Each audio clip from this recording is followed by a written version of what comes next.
Ever since the outbreak of the apocalypse virus, this seemingly fragile woman has already killed 24 people. Now, she no longer wanted to continue killing, so she left the group, leaving a letter behind. But sometimes things don't go as she intends. There was a car coming from the front, and the man on it had his submachine gun out. Carol remains unharmed, but the tires of the car are blown out. 5 men sit inside the vehicle, observing Carol intently. The man stands up and signals for Carol to step out of the car. Carol has no choice but to once again display her vulnerability. Clutching a cross in her hand, Carol informs them that she only has this car and a dagger at her waist for self-defense. Nothing else. The man is curious about where Carol is from and where the current camp is located. Naturally, Carol cannot reveal the truth, so she fabricates a location, claiming she has been wandering outside without a specific base. However, the man doesn't believe her for a second. Carol's clean and tidy appearance clearly shows that she is not a vagrant. The man asks if Carol is from the community 12 miles away,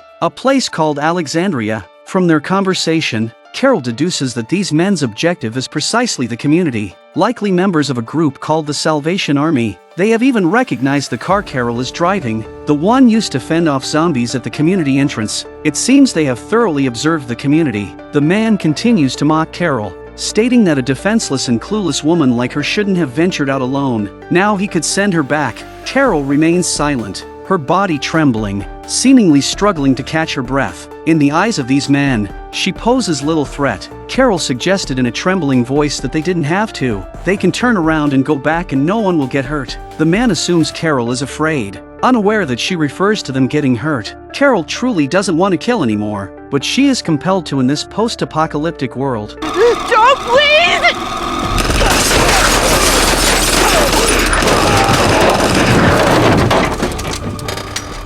At that moment, the driver, who was thought to be dead, emerges and fires shots at Carol. Carol can only take cover behind the car and engage in a standoff with him. Meanwhile, the man cautiously approaches the car, searching for Carol, but awaiting him is a spear piercing through his body. Carol cautiously takes the man's handgun because she discovers that there is still one survivor behind the car, the man who initially acted the most arrogantly, with no gun in his hand. His fate is easily predictable. 10 minutes later, Carol departs. The man in the passenger seat sat up, watching all his teammates being killed with a pang of sadness in his heart. He never expected such a terrifying woman. After a few more minutes, Rick and Morgan arrived and saw the letter Carol had left, so they came out to look for it. The battle here seemed to have occurred recently. Rick picked up a spear, clearly looted by the Salvation Army from the hilltop. It seems the Salvation Army is more powerful than Rick thought. They inspected the area and found only 4 male corpses. Rick exclaims to Morgan, proud of Carol. Taking down 4 enemies single-handedly was truly remarkable. Both of them understood that Carol had left because she no longer wanted to kill. Morgan gazed at the bloodstains in the wasteland, surmising that Carol might have headed in that direction and might already be injured.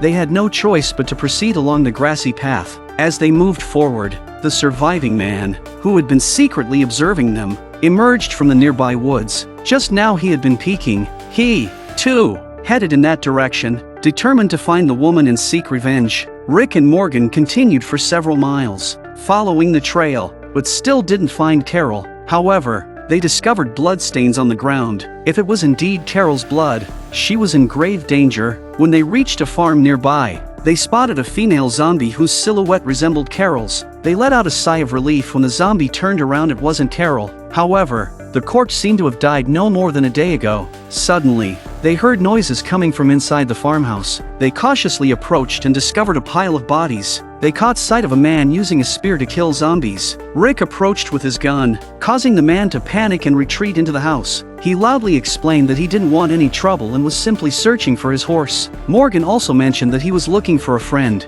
asking if the man had seen anyone. The man didn't answer but urged them to leave quickly as zombies were approaching. As expected, several zombies emerged. The man swiftly fled in the opposite direction. Rick wanted to shoot but Morgan stopped him, pushing him aside. It wasn't the time to argue. Dealing with the zombies was the priority. After a bit of fighting, the zombies were soon cleared away. Rick examined the spear, recognizing it as one manufactured by the Hilltop. This person is most likely connected to the Salvation Army and may be after Carol. However, Morgan didn't share the same belief. Morgan felt that the man might have come from another camp and was genuinely looking for his horse. In the end, Morgan proposed that Rick return to the community to oversee matters. As the community needed him, Morgan would continue searching for Carol since so much was happening at once. As they parted ways, Morgan mentioned that if he didn't come back, they shouldn't come back to him. Throughout, Morgan had different ideals from the rest of the group, making it difficult for him to find a sense of belonging. Rick handed Morgan a handgun, just in case. They bid farewell and went their separate ways. Morgan doesn't know how long she's been walking and still hasn't come out of the meadow. To his surprise, he came across a horse, likely belonging to the man he encountered earlier. Finding the horse saved him a lot of trouble. Morgan rode his horse and soon came to a town. Uncertain of Carol's whereabouts, he wandered around. Soon enough, Morgan spotted a figure huddled at a doorway, resembling Carol. He cautiously called out, and the woman lifted her head. It was indeed Carol. Her eyes were filled with tears, clearly having endured much suffering, dragging her injured body for such a long distance. Carol, despite her earlier words, was deeply moved by the simple exchange. Morgan noticed a wound on Carol's abdomen. Morgan then finds a house and helps Carol with her wounds. By the evening, Carol was able to move around, albeit with difficulty. Morgan told Carol that everyone was out looking for her and they were worried about Carol. However, Carol insisted on not returning because she considered Rick and the others as family. She had killed for the sake of the team, but now she could no longer bring herself to do so. She believed that she no longer served any purpose to the team and was better off dying alone outside. Morgan didn't say anything else either. Slowly, Carol might figure it out. Morgan then came out to tackle the zombie outside as it kept making loud noises. When Morgan returned, he found that Carol had left quietly. Morgan had no choice but to mount the horse and pursue her. With her injuries, Carol wouldn't survive long on her own. By now, Carol was walking down the path with her luggage. Determined not to go back, Carol encountered a zombie that she tried to avoid due to her injuries. Unfortunately, another zombie lunged at her, leaving her defenseless. Any exertion caused intense pain from her wound. Eventually killed the zombie but almost got bitten. Before Carol could catch her breath, a man attacked her, none other than the man from before. Carol, in her current state, was no match for him. In a few swift moves, the man seized her gun, gaining the upper hand. This man had also suffered a gunshot wound and was also barely hanging on. This man was determined to kill Carol, but did not intend to kill her all at once. He shot Carol in the arm, wanting her to slowly experience death, just like his companion did. But Carol smiled. Perhaps this was where she belonged. Seeing her nonchalant demeanor, the man shot Carol in the leg. He didn't want this woman to depart comfortably. She must endure torment. Despite the pain, Carol didn't plead for mercy but instead taunted the man, urging him to get on with it and not leave her there. Unable to tolerate it any longer, the man prepared to finish her off. Then, Morgan arrived. Rick's gun came in handy. Morgan told the man to drop his gun, and he could leave. However, the man didn't care about Morgan's threat. This time, Morgan decisively fired 6 shots. It was the first time Morgan had taken a life since he had started practicing Aikido. Carol is right, it's impossible to avoid killing someone when you really care about them. Morgan didn't dwell on it and quickly checked Carol's condition. Just as Morgan was uncertain about how to treat Carol's injuries, 2 people approached from behind, one of them being the man he had seen at the farmhouse. The man gestured for Morgan not to be nervous and asked what had happened. Morgan, with a calm expression, said that he had found the man's horse and also found his friend. They needed help now. In the community, Denise's death drove Daryl to lose his sanity. The killer was someone he had once helped. Immediately, Daryl disregarded the persuasions and rode his motorcycle alone, undoubtedly going for revenge. Glenn and Michonne, concerned, prepared to follow him. Rosita also headed there voluntarily since she knew where Daryl was going. Half an hour later, they arrived at the railroad where Denise was killed. Faint traces of blood could still be seen on the ground. Rosita felt hard inside. Michonne lifted the branch and, as expected, found Daryl hiding his motorbike there. It indicated that Daryl had already pursued them. By this time, Daryl had crossed the forest beside the railroad. Being skilled at tracking and confident in following their traces, he suddenly heard a noise from the woods. Daryl cautiously approached and decisively shot an arrow, narrowly missing Rosita, who had hurriedly arrived. Rosita also gave Daryl a reproachful look. They tried to persuade Daryl to go back, but he stubbornly claimed, "What are you guys here for?" Of course, Daryl wasn't angry at Michonne and the others. He was angry at himself. When Daryl went out to lure the zombies and encountered Dwight and his wife in that forest, Those two bastards not only captured him but also held a gun to his head. However, when Daryl got out of the way, he saw their pitiful situation and volunteered to help them. If Daryl had been ruthless and killed them back then, Denise wouldn't have died. Now Daryl intended to accomplish what he had left unfinished. Eventually Rosita gave chase to help, having witnessed Denise's death with her own eyes. She couldn't bear it either. Glenn and Michonne decided to return to the community because they were needed there. Maybe those people would head to the community. Just as Glenn and Michonne were heading back, they encountered a large group of armed individuals in the forest, people led by Dwight. Under these circumstances, resistance was futile, and they also became captives of these people. Daryl and Rosita also made their way there. Glenn signaled for Daryl and Rosita to leave upon seeing them. Daryl asked Glenn not to speak and then picked up his crossbow, ready to rescue them. Dwight had been waiting there for a long time. It was during this time that Maggie, who had just cut her hair for convenience, suddenly felt pain in her belly. There was undoubtedly something wrong with the baby, and they had to find Harlan, the doctor at the Hilltop. Rick quickly gathered their belongings, and Abraham and the others volunteered to accompany him. They were aware of the recent events and the presence of the saviors in the vicinity. The previous group they wiped out was probably only a portion, so it was unsafe to venture out. Eugene also joined them. He wanted to discuss bullet production with Rick on the way. Finally, Aaron also volunteered to go. Spencer was very worried about what would happen if the saviors attacked while they were away. Rick told Spencer that if the saviors really came, there was no need to confront them head-on. Let them wait for his return. The RV then departed toward the hilltop. Little did they know that it marked the beginning of a nightmare. As they traveled, a man was dragged onto the middle of the road. The leader of the group told him that they planned to use his death as a warning to others. The man was puzzled, as they had already killed all his people, but he was only greeted with a severe beating. Meanwhile, in the RV, Maggie worried about her baby and the saviors. Rick could only reassure her, saying that the doctor at the hilltop would help her recover. They had been through so much together, supporting each other all the way,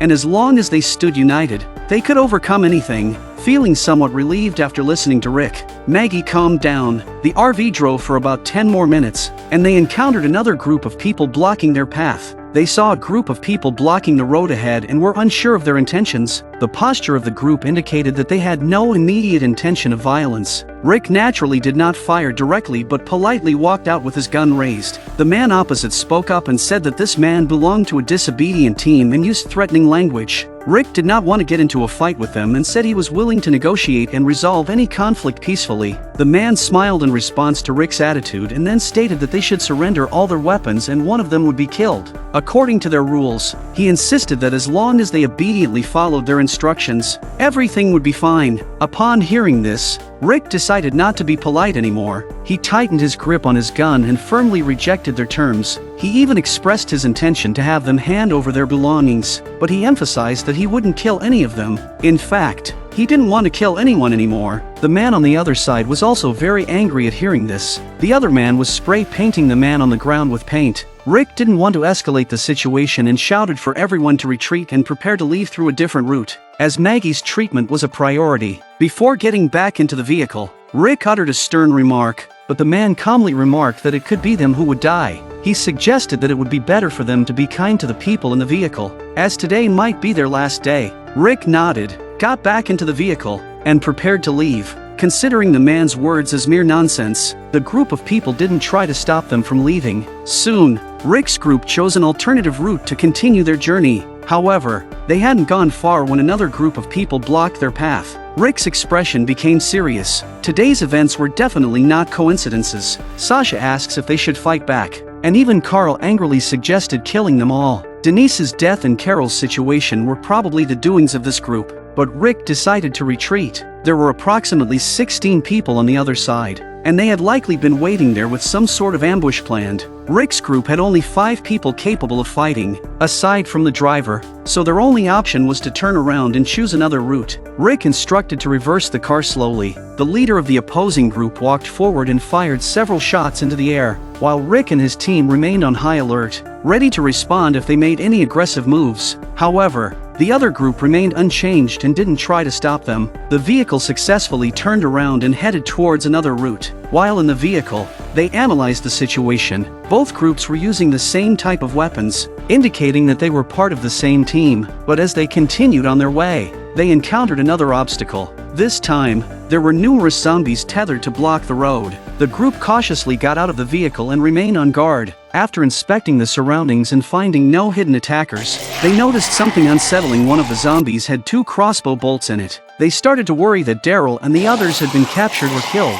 Moreover, the zombies had handcuffs on their hands, and even Michonne's hair was among them. Rick was about to destroy the barricade when he heard gunshots nearby. Fortunately, no one was injured, but they had to act quickly. They killed the few zombies and set off again. They realized that these people were intentionally directing them in this direction without intending to kill them. The situation is becoming increasingly unfavorable. They were aware that it might be a trap, but they had no other options available to them. Just then, Abraham called Rick's attention to something in front. Once again, someone blocked their path, and this time, there were more people, better equipped. Shortly after traveling another 10 minutes on a different route, they encountered a large pile of wood blocking the way. The traces on the ground indicated that the wood had been moved recently. It was without a doubt that they were being toyed with. At that moment, a person was dropped from the bridge above, the same person they had encountered earlier lying on the ground. Aaron initially wanted to break the chain and save the man's life, but Rick stopped him. They needed to conserve their bullets. They watched as the man kept struggling and eventually lost his breath. This can't be blamed on Rick's cruelty. Right now, they themselves are in danger. In the past, even when faced with great difficulties, Rick had the confidence to overcome them. But today, it was evident that the initiative was in someone else's hands. The reason they threw this person in front of them was to intimidate them psychologically. It was meant to crush their spirits. At this moment, the wood blocking their path started to burn. From that direction came the voice of the leader, telling them to consider this day their last and to quickly leave this place and continue to their destination.